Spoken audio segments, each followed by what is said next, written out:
Chapter 10. The Great War.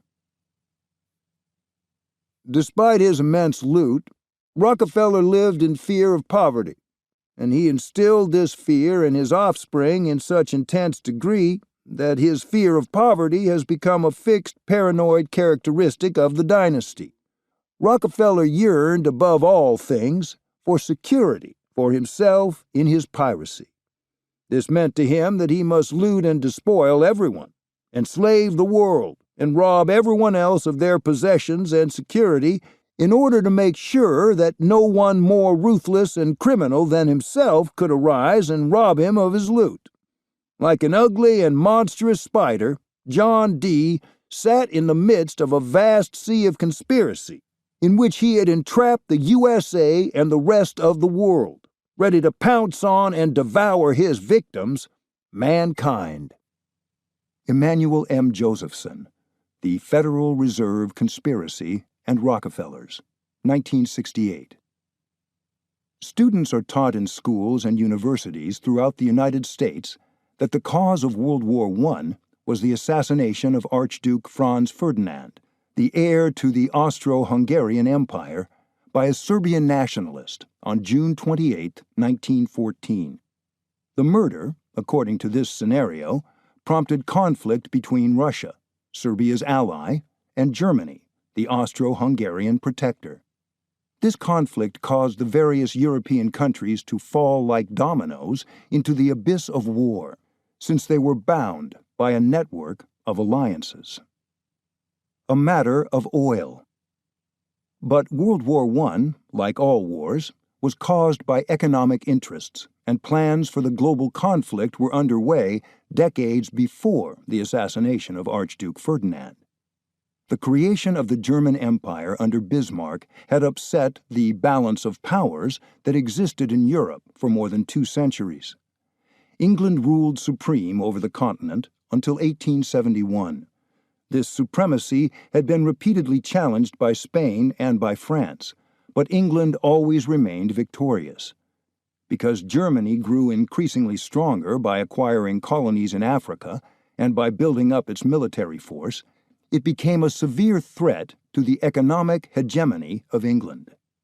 The threat was intensified when the German government obtained a concession from Sultan Abdul Hamid to drill the Baghdad-Mosul oil fields and to build a Baghdad to Berlin railroad in 1904. The British government, by this time, was keenly aware that whoever controlled the oil controlled the future. As early as 1882, Admiral Lord Fisher stressed the importance of oil as the fuel for the Royal Navy by saying, "The use of oil adds 50% to the value of any fleet that uses it. The use of oil would increase the strength of the British Navy by 33%, because it can refuel at any enemy's harbor. Coal necessitates about 1/3 of the fleet being absent at the refueling of a base." The Committee of 300. At that time, the international bankers, who were excluded from the economic development in Germany, sought for ways to limit and control Germany. Between 1894 and 1907, a number of international treaties were signed to have Russia, France, England, and other nations unite against Germany in the case of war. It was the task of the so-called Committee of 300 at the British Pilgrim Society to set the stage for World War. Members of the committee included Lord Albert Grey, Lord Arnold Toynbee, Lord Alfred Milner, and H.J. Mackinder, who became known as the father of geopolitics. Edward Bernays, the so-called father of public relations, and Walter Lippmann, the founding editor of the New Republic, were the American specialists of the committee. Lord Rothermere, a.k.a. Harold Harmsworth, used his newspaper, the Daily Mail, as a tool to try out their social conditioning techniques on his readers. After a test period of 6 months, they had found that 87% of the public had formed opinions without rational or critical thought processes. Thereupon, the English working class became subjected to a constant onslaught of propaganda, designed to convince them that they were obliged to send their sons by the millions to their deaths. The experiment verified that human beings can be conditioned as easily as rats. The Money Factory. A war on the grand scale of World War I could not have been mounted without the establishment of the Federal Reserve System. The Fed, by churning out a seemingly endless supply of cash, could provide loans to foreign governments for the production of arms and munitions, chemicals, aircraft, tanks, submarines, and battleships. To make sure that the war would occur, Chase Manhattan and other Rockefeller banks, now flush with cash, provided Kaiser Wilhelm II with over $300 million. By 1917, the British War Office had borrowed $2.5 billion from Chase Manhattan and other Wall Street banks. Americans, without realizing it, were paying the bill for the massive produce of money through a hidden tax called inflation. The possible stalemate. But a grave problem arose. By 1915, the Germans were emerging as victorious. They had nearly captured Paris, crushed Serbia and Romania, bled the French army until it mutinied, and vanquished the mighty Russian army. Even if the Germans did not attain victory, the possibility existed that the war could result in a stalemate. Since tanks were not manufactured until 1916, the armies had to rely on the infantries alone to stage an advance. But such advances were easily repelled, since both sides had dug trenches protected by machine guns, barbed wire, mines, and other obstacles. By 1916, the trenches had stretched over 400 miles from the Swiss border to the North Sea. American isolationism. It was becoming imperative for the money cartel to drag the United States into the conflict. But America stood as an isolationist nation. This was in keeping with the advice of George Washington, who said in his farewell address, "The great rule of conduct for us in regard to foreign nations is in extending our commercial relations, to have with them as little political connection as possible. So far as we have already formed engagements, let them be fulfilled with perfect good faith. Here let us stop. Europe has a set of primary interests which to us have none, or a very remote relation. Hence, she must be engaged in frequent controversies, the causes of which are essentially foreign to our concerns. Hence, therefore, it must be unwise in us to implicate ourselves by artificial ties in the ordinary vicissitudes of her politics, or the ordinary combinations and collisions of her friendships or enmities."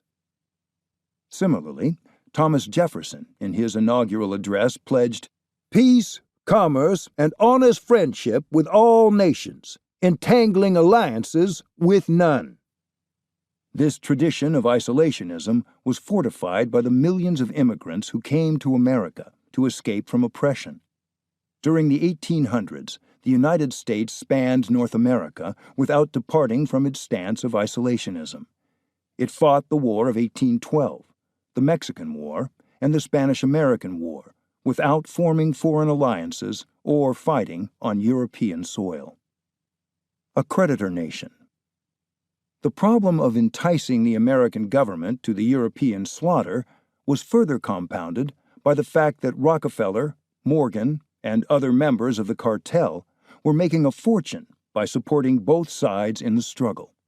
In 1915, Thomas W. Lamont, a partner of Morgan and Company, delivered the following speech to the American Academy of Political and Social Science in Philadelphia.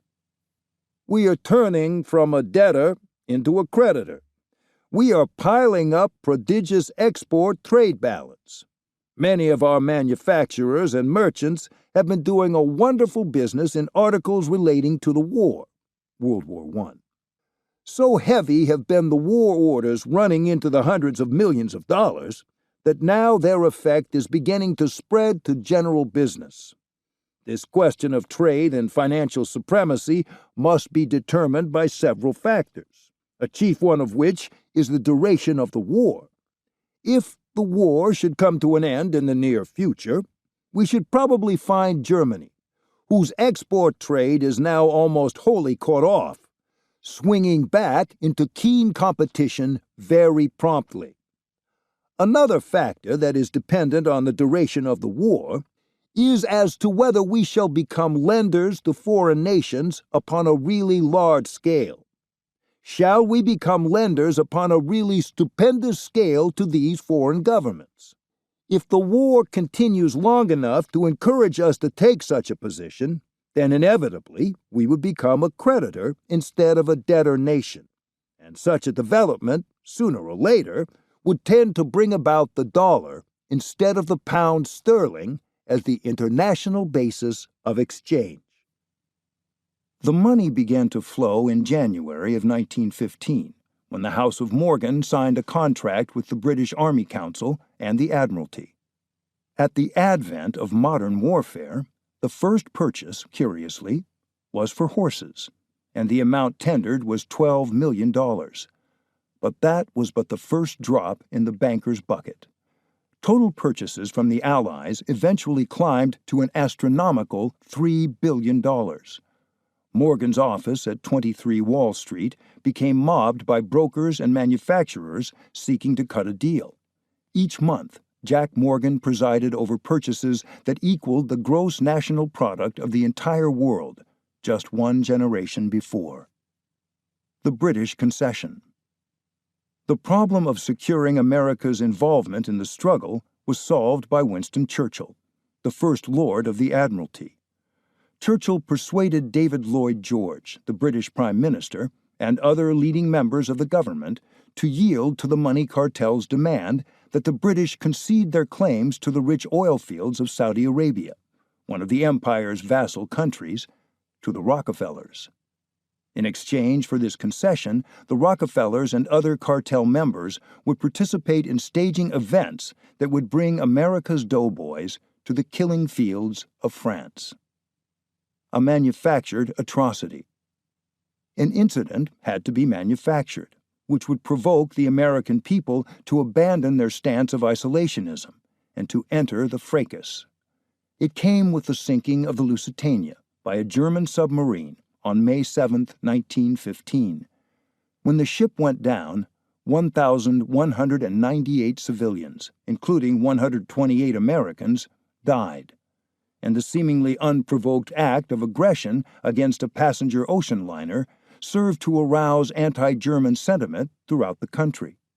Many of the 767 survivors popped up and down in the waves for 3 hours, while seagulls swooped from the sky to peck out the eyes of the floating corpses. Few Americans realized that the sinking and delayed rescue had been planned by Winston Churchill, and that members of the British Admiralty were acting in tandem with Britain's Board of Trade, including Colonel Edward M. House of the Wilson administration and American industrialists, along with J.P. Morgan, who had provided massive loans to Great Britain and the Allied forces. The American public was not informed that the Lusitania was transporting 6 million rounds of ammunition and other military munitions to Britain. Upon the order of President Wilson, the ship's original manifest was hidden away in the archives of the Treasury Department. Nor were they made aware that Churchill and other members of the Admiralty had directed the Lusitania to proceed at considerably reduced speed and without escort to the precise location within the Irish Sea where the German U-boat was lying in wait. And the public, for the most part, remained oblivious that the Germans had placed large ads in the New York newspapers to dissuade Americans from boarding the ocean liner. Fake news. After the sinking of the Lusitania, stories about German atrocities began to capture headlines in U.S. newspapers, including the New York Times.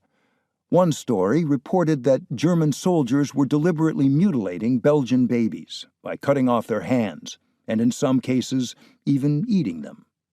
Another atrocity story involved a Canadian soldier who had supposedly been crucified with bayonets by the Germans. Many Canadians claimed to have witnessed the event, yet they all provided different versions of how it had happened. The Canadian High Command investigated the matter.